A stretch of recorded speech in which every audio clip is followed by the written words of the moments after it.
बच्चों, कैसे हैं सब बच्चे? जब भी मैं आप सभी से मिलती हूँ मुझे बहुत खुशी होती है।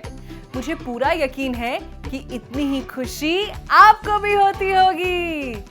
आखिर हर बार एक नई कहानी और कई गतिविधियां करने का मौका जो मिलता है।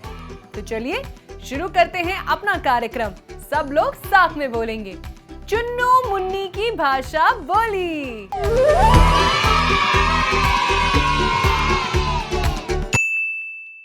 तो बच्चों, आप तो जानते ही हैं कि सबसे पहले हम सुनते हैं एक कहानी, और कहानी सुनने से पहले हम क्या करते हैं?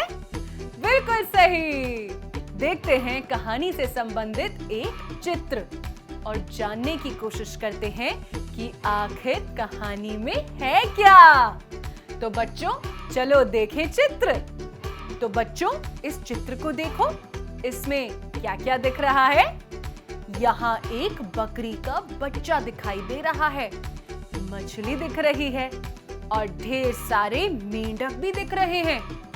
अच्छा, मछलियाँ किस रंग की हैं और मेंढक कौन से रंग के हैं? और उससे भी बड़ी बात कि ये सभी हैं कहाँ पर?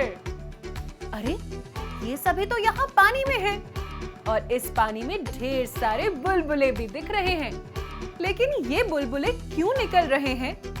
मुझे लगता है कि ये सभी मिलकर बुलबुलों से कोई खेल खेल रहे हैं, या शायद सब पानी में उछल कूद कर रहे हैं, खेल रहे हैं और इसी वजह से बुलबुले बन रहे हैं। चलिए कहानी का नाम देखते हैं, शायद पता चल जाए कि ये सब यहाँ क्या कर रहे हैं। यहाँ चित्र में बकरी है, पानी है और बुलबुले हैं, तो इसी से मिलती जुलती कहानी भी होगी और नाम भी होगा। सोचो सोचो, नाम बताऊं मैं आपको? इस कहानी का नाम है बुलबुलों का राज। अच्छा, आप इस नाम से अंदाजा लगा सकते हैं कि क्या होगा इस कहानी में। चलिए कहानी पढ़ते हैं और देखते हैं कि कहानी क्या कह रही है। सबसे पहले ये जान लेते हैं कि इस कहानी को लिखा है मुरारी झा ने और इसके सुंदर चित्र बनाए हैं सुविधा मिस्त्री ने। चलिए इस कहानी को पढ़ते हैं। ममिया बहुत खुश थी। वो पहली बार तालाब पर नहाने जा रही थी। पहले तो वो पानी में उतरने से डर रही थी, पर सबको पानी में देख वह भी कूद पड़ी। सब पानी में उछल कूद करने लगे। तभी ममिया ने कुछ बुलबुले देखे। वे बुड़ बुड़ बुड़ कर रहे थे। पहले तो वो कुछ घबराई, पर थोड़ी देर बाद उनसे खेलने लगी। अरे वाह, ममिया बुलबुलों से खेलने लगी। भाई, बुलबुलों से खेलना तो मुझे भी बहुत पसंद है। वह जानना चाहती थी ये बनते कैसे हैं। उसने पापा से पूछा, पर पापा ने कुछ नहीं बताया। फिर माँ से भी पूछा, पर माँ ने भी कुछ नहीं बताया। वह परेशान हो गई। उसने ठान लिया कि अब वो खुद ही बुलबुले बना कर रहेगी। ये हुई ना बात। आप सबको क्या लगता है अब क्या होगा? ममिया बुलबुले कैसे बनाएगी? मुझे लगता है कि वो पानी में मुंह डालेगी और बुड़-बुड़ कर बुलबुले बनाएगी। अच्छा, जरा यहाँ चित्र को ध्यान से देखो, क्या हो रहा है? देखो देखो बच्चों, यहाँ ममिया कुछ करने की कोशिश कर रही है। आपको क्या लगता है? ये तो कभी पूंछ से कुछ कर रही है और कभी पानी पर फूंक रही है और कभी पानी के अंदर घुस जा रही है। ममिया तो बहुत परेशान लगती है। चलिए जानते हैं कि कहानी में क्या हुआ होगा। उसने पूंछ उठा उठा कर पटका, फूंक मारी, पर बुलबुले नहीं बने। एक दिन उसका पेट खराब था। वो नहाने के लिए पानी में गई। पेट से गुड़गुड़ की आवाज आई। पेट की गैस निकली, फुस। जैसे ही गैस निकली पानी में तो बुलबुले बने, बुर्र। बुड़ बुड़। अब उससे बुलबुले बनाने का राज पता चल गया था। अरे वाह, पेट से निकली गैस और बन गए बुलबुले। मम्मियाँ बहुत खुश हुई। अब वो रोज नहाते समय बुलबुले बनाती। भाई वाह, मुझे तो ये कहानी बहुत अच्छी लगी। मुझे यकीन है कि आपको भी अच्छी लगी होगी। लेकिन हमेशा की तरह आज भी कहानी को सुनकर मेरे मन में कुछ सवाल उठ रहे हैं, जिस पर हम चर्चा करेंगे इस छोटे से ब्रेक के बाद।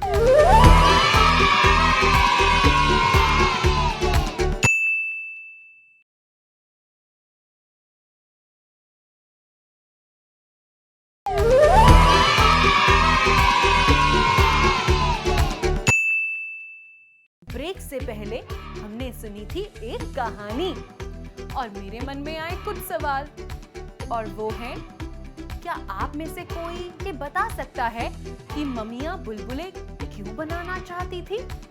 जब मैं भी पहली बार कुछ नया देखती हूँ तो मुझे भी बहुत मन करता है कि मैं नई चीज के बारे में पता करूँ। वैसे ही मुझे लगता है कि मम्मियाँ को भी बहुत मन था ये जानने का कि बुलबुले कैसे बनते थे। अच्छा बच्चों, ये बताओ, तालाब में नहाने के अलावा और क्या-क्या करने जाते हैं? वहाँ कुछ लोग नहाने जाते हैं, कुछ लोग तालाब का पानी घर में पीने के लिए, खाना बनाने के लिए, कपड़े धोने के लिए, जानवरों को पिलाने के लिए, खेतों में पानी देने के लिए इस्तेमाल करते हैं। इसके अलावा सोचो, तालाब का पानी और किस-किस काम में इस्तेमाल होता होगा? अच्छा, अगर आप कभी तालाब जाओ तो सबके साथ वहाँ कौन-कौन से खेल खेलोगे? सोचो और अपने घर पर या दोस्तों में से किसी को बताओ। आइए, अब बारी है हमारे कार्यक्रम के दूसरे भाग की।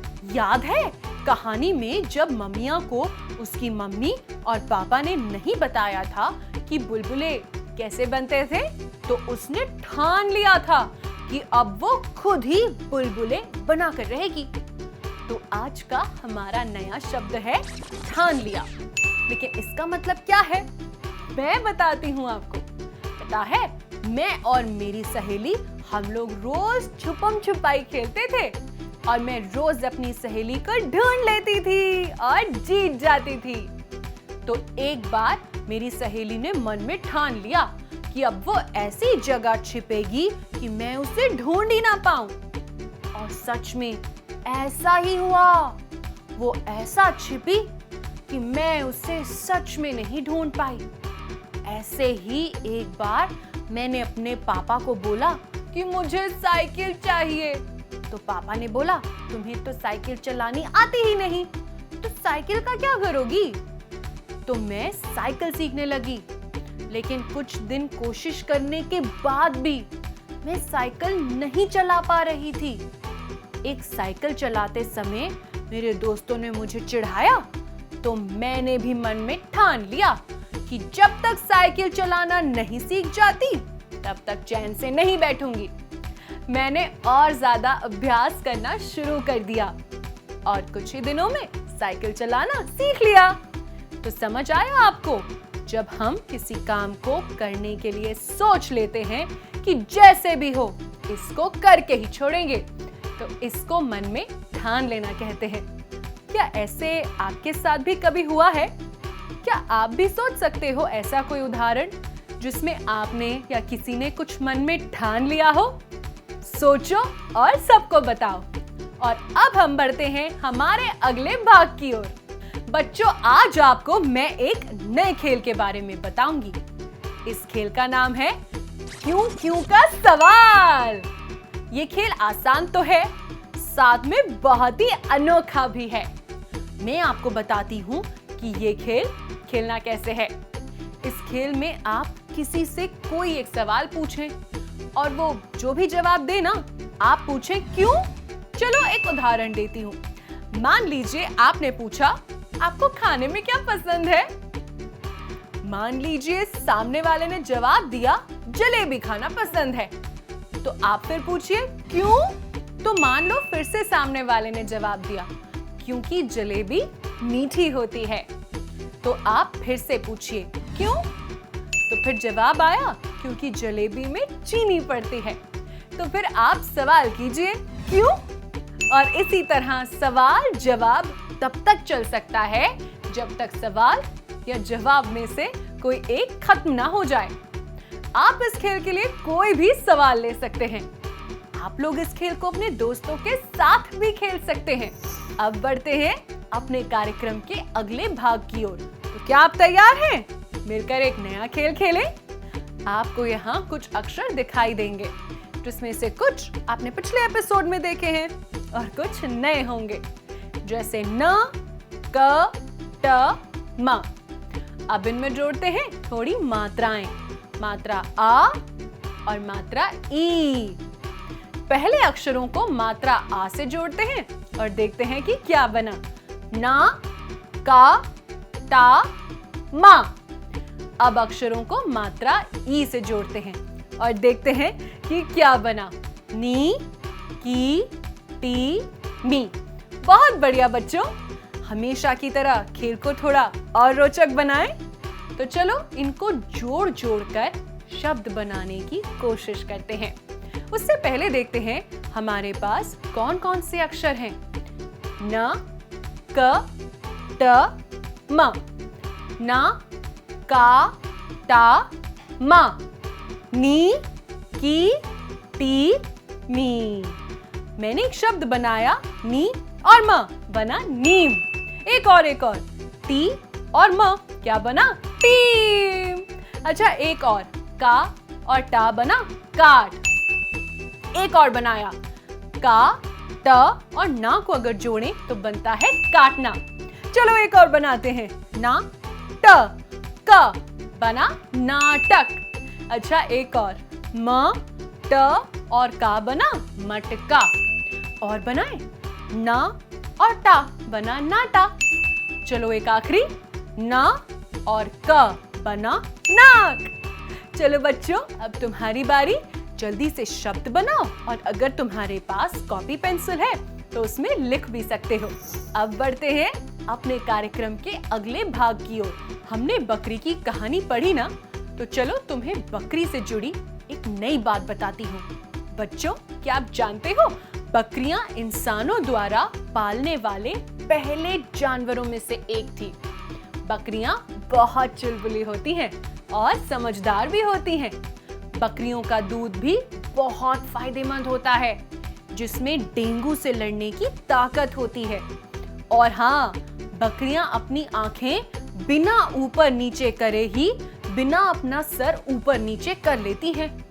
और जानते हो, कुछ बकरियां पहाड़ चढ़ने में भी माहिर होती हैं। यहाँ तक कि वो सीधी ढलान वाली पहाड़ियों पर भी बड़ी आसानी से चढ़ जाती हैं। और वो ऐसा करती हैं सिर्फ खाने के लिए। है ना ये कमाल की बात? क्या आपने भी ये करके देखा? आपने बकरी की आवाज तो सुनी ही होगी। नहीं सुनी है? हम सुना देते हैं।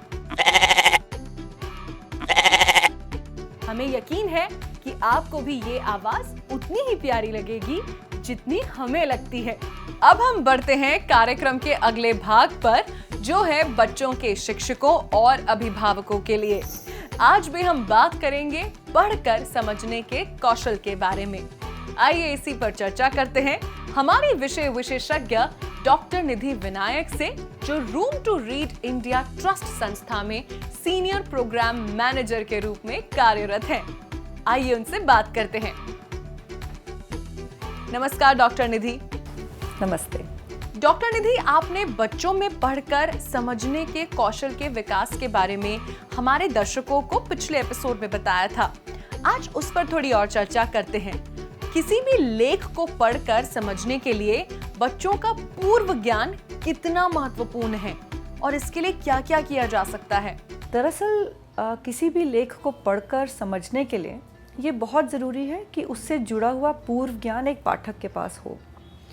अब मान लीजिए अगर आपसे कोई ऐसे विज्ञान का कोई ऐसा पाठ पढ़ने को कहा जाए और आपने विज्ञान जो है 10वीं के बाद नहीं पढ़ा और बहुत सालों से आपने विज्ञान के बारे में कोई लेख या कोई किताब नहीं पढ़ी है, तो काफ़ी चांस है कि आप जो पढ़ रहे हैं वो आपको समझ में नहीं आएगा, क्योंकि उससे जुड़ा वो पूर्व ज्ञान आपके पास नहीं है।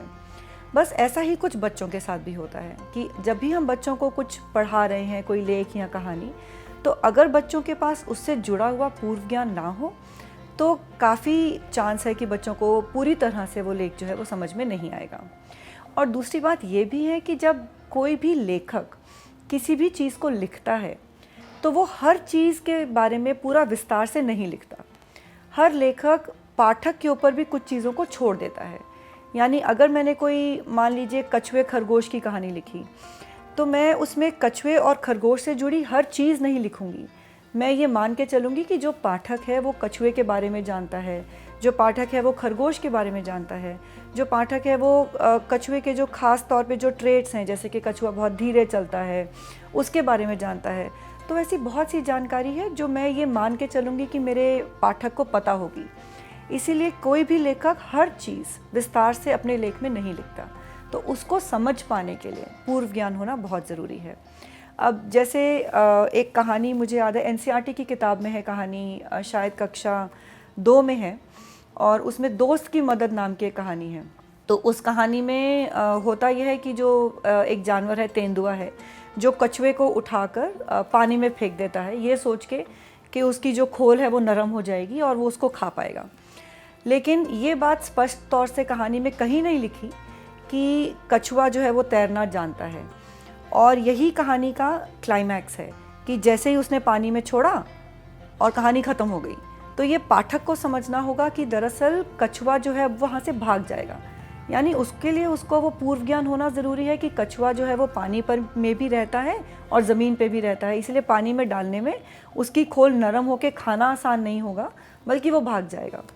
तो इसलिए कोई भी लेख जब हम पढ़ते हैं, चाहे वो साधारण कहानी हो या जानकारी परक पाठ हो या कुछ किसी भी प्रकार का लेख हो, उसको समझने के लिए पूर्व ज्ञान होना बहुत ज़्यादा ज़रूरी है। अब आपका दूसरा सवाल ये था कि इसको विकसित करने के लिए क्या किया जा सकता है।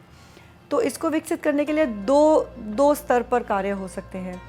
एक तो ये कि बच्चों के साथ बहुत सी मौखिक चर्चाएं करें, अलग अलग विषयों पर करें, आसपास के उनकी दुनिया के बारे में करें, आसपास दिखने वाले जानवर, फूल, पेड़ पौधे, घर, मौसम, पर्यावरण, दुनिया, कपड़े, बहुत से ऐसे विषय हैं जिन पे हम बच्चों के साथ चर्चा कर सकते हैं। और ये चर्चा मुक्त हो, बच्चों को सोचने के लिए मजबूर करे, बच्चों को कुछ नया नज़रिया दे, बच्चों को अभिव्यक्त करने के मौके दे। तो मौखिक चर्चाएं बहुत से विषयों पर करें तो उससे अपने आप ही बच्चों का जो पूर्व ज्ञान है वो विकसित होता रहता है। दूसरा ये है कि बच्चों को आप अलग अलग किताबें पढ़ने को दें और उन पे चर्चा करें। उससे भी बच्चे बहुत सी नई चीज़ें सीखते हैं, कुछ जो स्पष्ट रूप से दी गई हो और कुछ ऐसी जो शायद उतने स्पष्ट रूप से ना भी दी हो लेकिन चर्चा के दौरान सामने आ जाती है। इसके अलावा एक होता है कि पाठ आधारित पूर्व ज्ञान भी बच्चों में विकसित करने की ज़रूरत है। मान लीजिए मैंने जैसे ये कछुए और तेंदुए की, जो मैं दोस्त की मदद कहानी की बात कर रही थी, अब अगर मुझे वो कहानी बच्चों को पढ़ानी है, अब मैं नहीं जानती कि मेरे कक्षा 1 या कक्षा 2 के बच्चों में कितने बच्चे हैं जो ये समझते हैं कि कछुआ ज़मीन पे भी रहता है और पानी में भी तैर सकता है। तो मैं कहानी शुरू करने से पहले किसी न किसी गतिविधि के दौरान या चर्चा के दौरान ये बात उनके सामने ज़रूर ले आऊँगी और ये जानना चाहूँगी कि बच्चे ये समझते हैं कि नहीं, या ये बात उनको बताना चाहूँगी। तो पाठ को लेके भी मुझे ये विश्लेषण करना होगा कि क्या इसमें ऐसा कुछ तो नहीं जो अगर बच्चे को ना पता हो तो उसके समझ पे प्रभाव पड़ेगा। और अगर मैंने वो विश्लेषण कर लिया और मुझे ये समझ में आए कि ये 2 चीज़ें हैं जो मेरे बच्चों को पता होनी चाहिए। जैसे इसी कहानी में मुझे लगता है कि एक ये जानकारी होना ज़रूरी है कि जब भी कोई खतरा आता है तो कछुआ जो है अपनी खोल में छिप जाता है, और ये पूर्व ज्ञान भी अगर ना हो तो कहानी की समझ पे प्रभाव पड़ेगा। तो ये 2 चीज़ें कहानी शुरू करने से पहले मैं बच्चों के साथ चर्चा के दौरान उनको बताऊंगी, ताकि जब वो कहानी पढ़ें तो वो खुद से समझने में सक्षम हो सकें। सो बच्चों में पूर्व ज्ञान विकसित करने के लिए ये दोनों तरह के कार्य हो सकते हैं। बहुत सी चर्चाएं, बहुत सी किताबें पढ़ना और उन पे चर्चाएं, जिससे एक लेवल पर उनका पूर्व ज्ञान बेहतर होता रहेगा। दूसरा पाठ आधारित, कि इस पाठ में उनको समझने के लिए क्या ज़रूरी है उसको मैं फोकस करूं और वो जानकारी भी मैं बच्चों को दे दूं। डॉक्टर निधि, बच्चों में पढ़कर समझने के कौशल विकसित करने में प्रश्नों की क्या भूमिका है? हमारे दर्शकों को थोड़ा इस बारे में भी बताएं कि कौन-कौन से प्रकार के प्रश्न बातचीत में शामिल होने चाहिए। हम लोग बच्चों के साथ जब भी किसी लेख पर या कहानी पे चर्चा करते हैं तो अक्सर एक बड़ा होने के नाते हमारा ये टेंडेंसी रहता है कि बच्चों से प्रश्न पूछें ये देखने के लिए कि बच्चों ने समझा कि नहीं, या उनके आकलन करने के लिए मैं प्रश्न पूछूंगी। लेकिन प्रश्न सिर्फ आकलन करने के लिए ही नहीं होना चाहिए। दरअसल प्रश्न अगर अच्छे से पूछे जाएं, बंद छोर और खुले छोर वाले प्रश्न एक साथ पूछे जाएं, तो इन प्रश्नों के द्वारा हम बच्चों में समझ विकसित करने के लिए भी प्रयास कर सकते हैं। मान लीजिए मैंने यही कछुए खरगोश की कहानी या दोस्त की मदद कहानी, कोई भी उदाहरण ले लेते हैं, तो सतही तौर पे प्रश्न पूछे। सतही तौर से प्रश्न पूछने पर मैं ये जांच पाऊंगी कि मेरे बच्चों को एक साधारण तौर पे कहानी में क्या हुआ, कैसे हुआ, और एक क्रम में कहानी में क्या क्या हुआ ये समझ में आया कि नहीं। लेकिन अब मैं चाहती हूँ कि मेरे बच्चे उसी कहानी को लेकर गहराई से सोचें, तो मैं ऐसे प्रश्न भी पूछ सकती हूँ जो उनको गहराई से सोचने के लिए मजबूर करें। जैसे, या मैं ये चाहती हूँ कि मेरे बच्चे अलग अलग पात्रों के नज़रिए को समझें, तो मैं उससे जुड़े प्रश्न पूछ सकती हूँ। कहने का अर्थ यह है कि प्रश्न ऐसे हों जो प्रश्न उत्तर की तरह ना लगे। ऐसा लगना चाहिए कि मैं बच्चों के साथ एक वार्तालाप स्थापित कर रही हूँ, इसके लिए मैं प्रश्न पूछ रही हूँ। तो चर्चा के दौरान वो प्रश्न नेचुरल तौर पे आने चाहिए। अच्छा, ज़रा सोचो तो सही, जब खरगोश एकदम तेज़ी से आगे भाग गया और कछुआ धीरे धीरे चल के पीछे आ रहा था, तो कछुए के मन में क्या चल रहा होगा। अब ये मैं चर्चा करना चाह रही हूँ, मैं आकलन करना नहीं चाह रही। तो इसीलिए इसी तरह से अगर मैं चाहती हूँ कि बच्चे किसी भी कहानी को लेकर अपने जीवन के साथ जोड़ें, तो मैं उस तरह के प्रश्न पूछ सकती हूँ कि अच्छा, अगर तुम इसकी जगह होते तो तुम क्या करते। मान लो तुम कछुए की जगह होते और तुम देखते कि खरगोश वहाँ सो रहा है, तो तुम क्या करते। क्या तुम खरगोश को उठाते? नहीं उठाते तो क्यों? उठाते तो क्यों? तो बच्चों के जीवन से जोड़ सकते हैं, या उनको पात्र की जगह पे रख के सोचने के लिए प्रेरित कर सकते हैं। या ऐसा भी पूछ सकते हैं, अच्छा तुमने कभी किसी प्रतियोगिता में भाग लिया है? तब क्या हुआ था? तब तुम्हारा एक्सपीरियंस कैसा था? तब तुमने क्या महसूस किया? तब क्या हुआ? तो बहुत से प्रश्न इसलिए होते हैं कि बच्चों को हम सोचने के लिए और अभिव्यक्त करने के लिए प्रेरित करें। वो नया सोचें, वो जीवन से जोड़ें, वो चीज़ों का विश्लेषण करें, वो अपनी राय बनाएं, और ये सब कर पाने के लिए प्रश्नों की एक अहम भूमिका है। डॉक्टर निधि, आपका बहुत बहुत शुक्रिया। नमस्कार। नमस्ते। तो ये थी हमारी विषय विशेषज्ञ डॉक्टर निधि विनायक। मुझे यकीन है कि हमारी ये चर्चा आपके लिए काफी उपयोगी रही होगी। तो बच्चों, आज के लिए बस इतना ही। मुझे यकीन है कि आज आप सबको खूब आनंद आया होगा। हम फिर मिलेंगे एक और सुंदर कहानी और ढेर सारे रोचक खेलों के साथ।